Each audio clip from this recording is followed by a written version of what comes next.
Okay, so we can pause this video and try to reflect on how to fill out the quantum numbers for an energy um, level of 1. Okay, so you start with the possible L values, ML, and MS. Okay, so I will give you time to answer it. Okay, so if you're done, your answer should be similar to this one. Okay, so the possible electron azimuthal number is actually L equals 0 to n minus 1. So it's either 0 or 1 minus 0, which is actually 0 itself. Okay, so ang value daw for ML naman is negative L to L, no? Since you can't have 0, negative 0, then ang value mo na lang for ML is 0. And the possible spins of that electron is actually positive 1 half and negative 1 half. Okay, so typical questions here are how many orbitals are there? Ang answer is actually 1, no? So you only have 1 orbital. How many maximum number of electrons are there? So 2 kasi may dalawang spins dito. Okay, and the shape of your orbital, if it has a 0 L, is actually S, no? So 0 for S, 1 for P, S, P, D, 2 for D, and 3 for F. Okay, so this is actually S. Okay, so ML is the number of orbital. Okay, ang shape mo is spherical or sharp. Right, so you try with principal quantum number of 2. So you try in filling out your L, ML, and MS. Okay, so L is actually 0 or n minus 1, which is 0 and 1. Your orbital has a set of quantum numbers within um, negative L to L for your ML. So it's 0, 0 for this one, and negative L to L here. Okay? So negative 1, 0, and positive 1 dapat to. Okay, I'm sorry. It should be positive 1. Okay, and your spin, diba? Spin mo is actually 2 lang, either up or down. So, ang trick dito is how many orbitals are there. So, if you want to find how many orbitals, and you need to square your principal number, no? So, there are 4. Asan po ba ang 4? Ito yung 4. Okay, 1, 2, 3, 4. So, 4 orbitals. And the maximum number of electrons is actually 8, no? So, 2 times 2 squared is actually 8. So, 8, 1, 2, 3, 4, 5, 6, 7, 8. Okay? Pag meron ka ng L, then you actually have an orbital na P-shape, no? Or dumbbell. So, this is actually your P-shape orbital. Okay? This is your PZ, because your p orbitals could actually be orientated in 3 possible ways, no? Your px, py, and pz. Okay? So, kaya tatlo din dito. Alright. So, this is actually your px, py, and px and py. Okay? So, z is actually associated sa vertical, y is dito, and x. Okay? Remember that your atom or your atom is 3D. Kaya meron siyang 3D model, right? So, when combined, okay, di ba ang loops could actually um, with each other, no? So, most probably, ganito ang itsura ng orbital mo, no?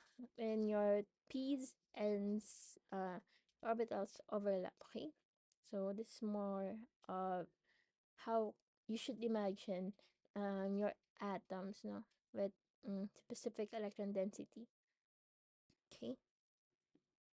So more on that, you can try finding the possible set of quantum numbers for a principal number of 3. Okay, so you try that on your own. And let's proceed with the shape of the orbital. Okay, so remember that SPDF, okay? The most common shape are all quantum numbers, assume the quantum numbers um, uh, of your electron, no? So S is sphere, P is dumbbell, and D is actually has this figure here, okay? Mas makikita nyo si D orbitals in your inorganic chemistry, advanced inorganic chemistry in your coordination chem, okay? Metals, kasi your metals, especially in your transition metals, meron silang an incomplete D electron, no? So, mas maganda ang topic for mas nakikita si D sa transition metals, which is actually um um is actually true kaya andun siya sa D orbitals in your periodic table. Okay, more on that in advanced chemistry. F naman is actually similar to this one. So very balloony like ng MF, no? So actually ang discussion actually mostly focuses to your SPD. Okay. Okay, so remember that lanthanides would have an F orbital na. Okay. So transition metals will actually have your d orbitals as PDF, remember? Okay, this would have a 0, 0, 1, 2, and 3 number, no? For L. Okay. So summary, mm, determine the following set of if the following set of quantum numbers are possible or not. Okay. So you apply what you have learned about the allowable quantum numbers and specific electron. Okay. So is A correct or is B correct? Okay. So first we analyze. N should be a counting number, so check. Okay. So L is actually pwede siya sa L, no? Kasi dapat N minus 1. Ito actually is not. So, bali, B, matic, hindi. Okay, not allowable. Kasi dapat ang L is actually minus 1. Okay, so dapat nag-start siya sa 0 for this one. Here, pwede to. So, if your L is 0, then your ML should actually be negative L to L, meaning dapat 0 din to. Okay, so A and B are actually set of quantum numbers are not possible. So, not possible silang dalawa. Okay?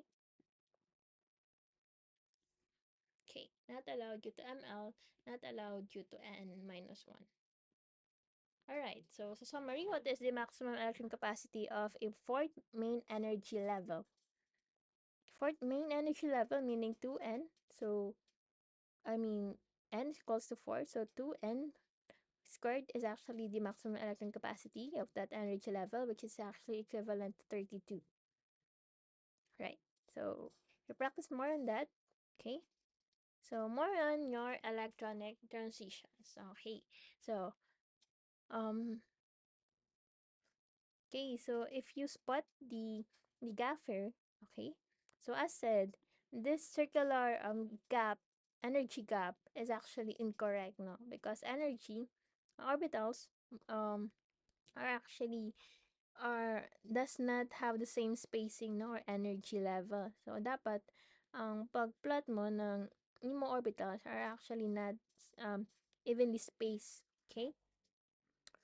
Okay, so meaning those energy level correspond to specific wavelength at SEN, no? So specific light, okay, in the visible spectrum or your electromagnetic spectrum. Meaning also that there are only allowable transitions and that has the high probability of occurring.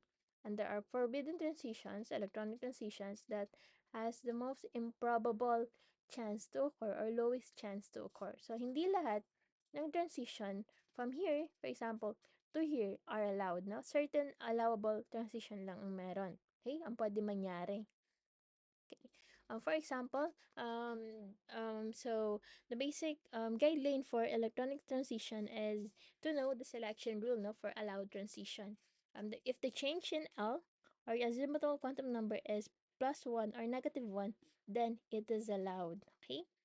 If the change in ML is 0 and positive -1, then it is allowed also. Okay? If differ dito ang values of your L, and that transition would be not allowed. Okay? So example, okay, allowed transition in atomic hydrogen atom. Okay? So if you transition from 3s to 2p, okay, remember that your L here has a L is 0 na for S. For P naman, it's 1. So, ang change of L mo is actually 1. So, meaning allowed ang transition mo. Okay? So, 3S to 2P is allowed. Okay? So, 3P to 2S naman. P is 1. P is 1.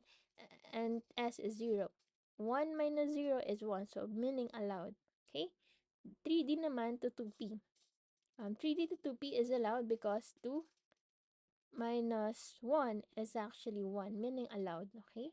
So, example, ma'am, ng mga forbidden transition. Forbidden transitions are actually here na. Ang 2S to 1S because ang change nila sa L is 0. Okay?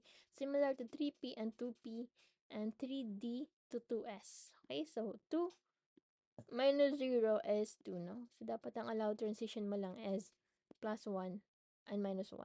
Okay? Your ML are actually not rarely used sa exam. Okay? More on sa L sila gabase. Okay? So, you need to know the allowable electronic transitions of your electrons. Okay, so congrats on reaching this slide.